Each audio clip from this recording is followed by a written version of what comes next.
like to call upon Mr.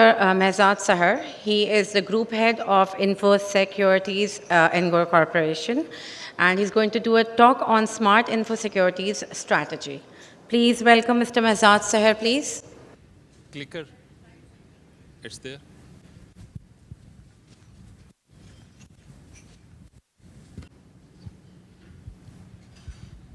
Assalamu alaikum, everyone. This is great privilege to talk on this esteemed platform, second time during this second annual hackathon. I was told to come and talk about something which should be plug and play in the form of a quick strategy which can be implemented. So no matter, it could be manufacturing, it could be banking industry, or it could be telco, etc. And this looks like a challenging job because there is no one size fit for all, right? So before I go and propose this fundamental smart information security strategy, would like to share some interesting figures. So gone are those days where hackers, they used to hack and they used to actually put all possible efforts to compromise a bank or any critical infrastructure.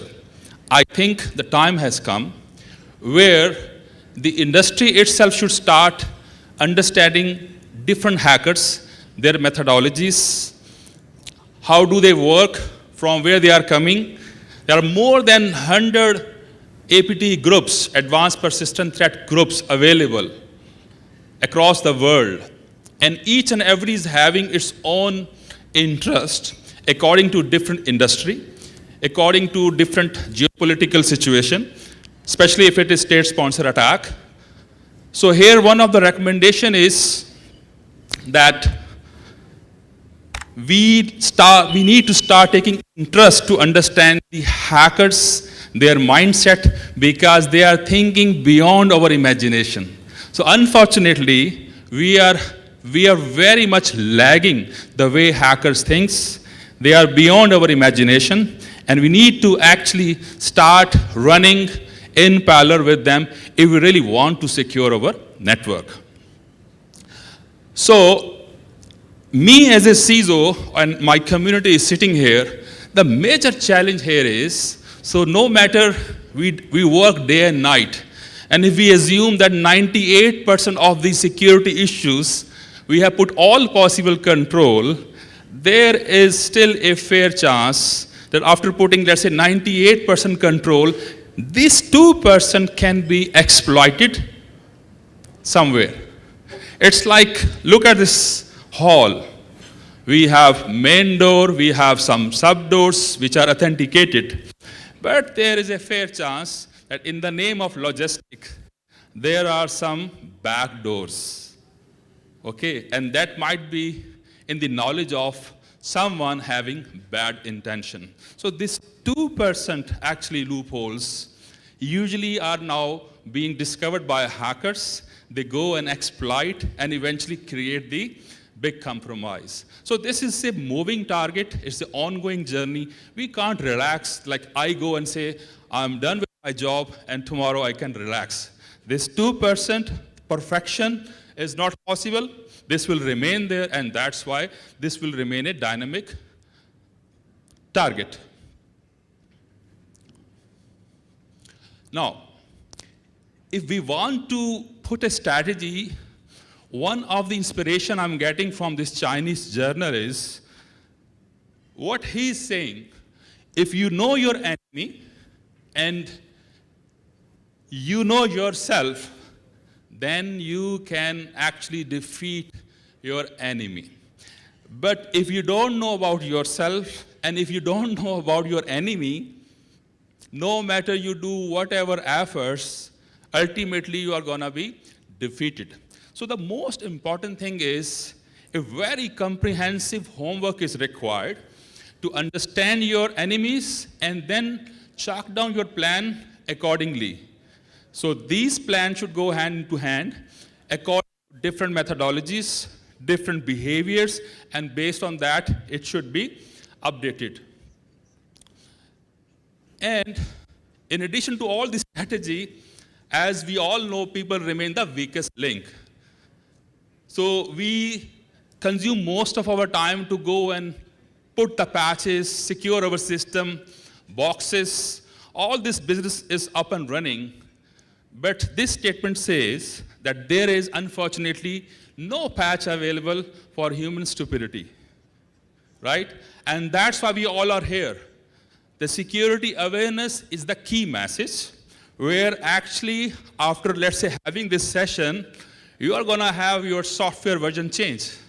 So if you are on the security maturity level of 1.1, we hope with the effort of Ministry of IT and Ignite, at least this version should be upgraded. And again, this is ongoing journey. With all this keeping in my mind, I thought about simple 4 pillars. If big companies and even medium-sized companies can realize and can pay attention, they can at least give a satisfactory message, if not a perfect message. If as far as these 4 services, 4 verticals are up and running, you can still be in a position to compete with your enemy. So one of the pillar is, actually we call it information security governance and processes. What does it mean? You know, this governance is a very buzzword. It's being misused. This means whatever you are going to do in the name of cybersecurity, it should be a systematic approach. Nothing in panic. You'll have to step back. And then for a long jump, you'll have to step back, right? And then you can do whatever you want. So right processes, no copy and paste, no framework directly being copied from ISO or different standards, they will be applicable. If you really want to work, especially targeting the real life challenges, customize your policies according to your organizations. You should have a kind of a risk register, and it should be live document where all these threats should go and become part of this risk register, and that should be shared with top management, up to your board of director, up to your chairman. So you should not be, you should never shy to share such data, but again, using business language. This is very important. You can never afford to go and talk about SQL injection in front of your chairman and talking about this very technical terminologies. So this governance mechanism where the CISOs are very much authorized to go and present this and get the buy-in for mitigation, this is number 1 requirement. Number 2 is each and every such company should have their own in-house, I will repeat, in-house security, ethical pen tester, people who can do in-house security assessment. Why I'm passing this message, and that is the blessing of this hackathon, the output of this whole session will be able to generate hundreds of ethical hackers. The people who will be able to go and challenge even big names. With all due respect, with my experience, I have seen companies like Google, companies like Facebook. There is no perfection. Last month there was some misconfiguration happened on the Azure, and actually it was leading towards big data exposure for all of their customers. So what does it mean? Ultimately, you should rely on your in-house resources, which are more loyal to anyone else, and they can actually do this type of assessment before anything goes live in your organization. Make a process to introduce this gateway. They should provide the security clearance, and then you should actually launch with full, I will say, your hands on your heart, saying, it looks like we are ready to go live. If it is not there, then you will remain at the mercy of third-party companies who are always in a hurry, having big businesses, and for you, they are 1 out of 100 clients. So this is very important to develop this in-house capability, and where I'm again mentioning this type of session is catalyst, is instrumental to develop this type of resources. And then you can introduce the concept of red teaming, blue teaming. People can attack and the other team can actually capture, and that drill should not be like a drill where everyone knows, like, tomorrow is a fire drill, so people you will find downstairs next day the same time. So this should be always a surprise kind of red teaming and blue teaming activities. The third thing is the visibility. The most important thing is you need to have your eyes in your organization to watch internal behavior and external behavior. Someone might be disgruntled and might be having some very malicious or abnormal behavior, which you can monitor with the help of tool. We call it Security Operations Center. And it can tell you in real time, for example, this guy just resigned, and during the 30 days notice period, now it looks like he's publishing a lot of documents. So that is a clear-cut indication that he's trying to steal the data. Similar way, you can keep eyes for threat actors which are externally available with the help of typical SIEM solutions. And nowadays, the typical log solutions are not very much enough. There is a new concept of putting EDRs, which you can introduce across your endpoints, because this industry has realized now that most of the attacks are coming from where? From your laptops, from your mobile devices. So gone are those days where hackers, they were putting all energy on servers. Server looks like are being hardened well, being patched well. Most of the element, because of, again, human stupidity, people are becoming the victim of phishing attack. You compromise one machine, I will repeat, one compromised machine is for you to get inside your whole organization, and where time, money, and resource will not be issue. It's again like in real life example, if one guy, God forbid, come inside this hall, and if he's a compromised guy, he's enough to create enough disaster, isn't it? The same way, you should never ever underestimate any single phished user during phishing simulation. If discovered, sit with him, have one-to-one session, and try to elevate his security maturity level. Because he himself or she himself is a kind of bomb which can explode, and these type of people will ended up saying sorry. But unfortunately, such sorry is not affordable at the cost of company reputational damage and financial damage. So this is the third area which will give you eyes 24/7, because hackers, as we all know, they never sleep. By the way, they work more during Christmas time. They work more during our Eid holidays because they know we are going to sleep. So this type of realizations is very much required to have your eyes in all such organization.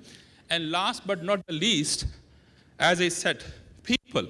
People remain the weakest links, and this is very important that each and every employee should participate to secure their organizations. And information security should remain part of the DNA of the organizations. Similar way, the HR is there, financial services is there.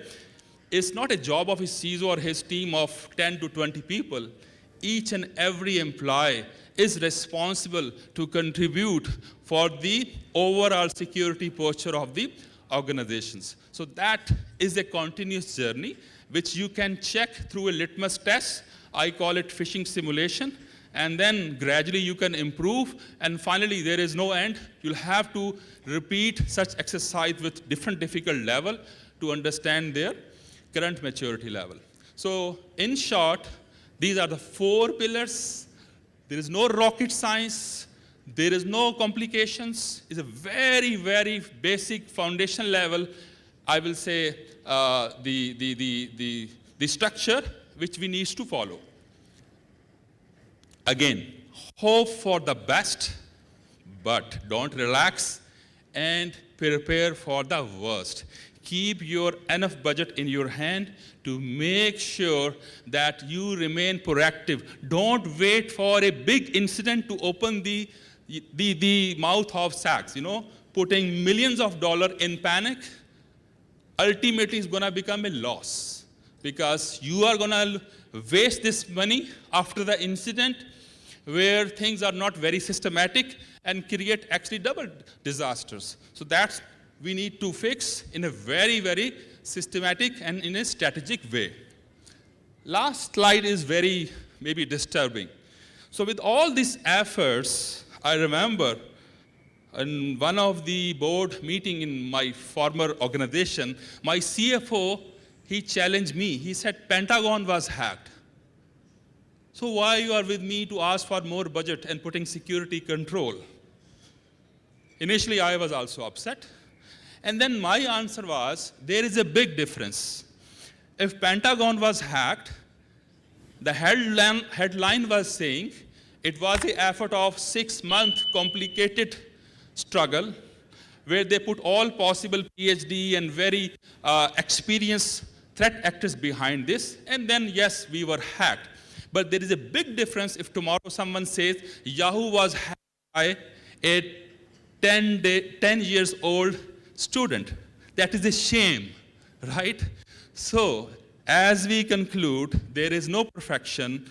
So even though if there is a state-sponsored attack, and God forbid, you are going to be compromised, resist with your full momentum, and even though, God forbid, you are going to die, being Muslim, we should die with dignity, not with this type of headlines that it was so easy that the password was Edmund and username was Edmund and the password was Edmund, and they were able to compromise the big critical infrastructure.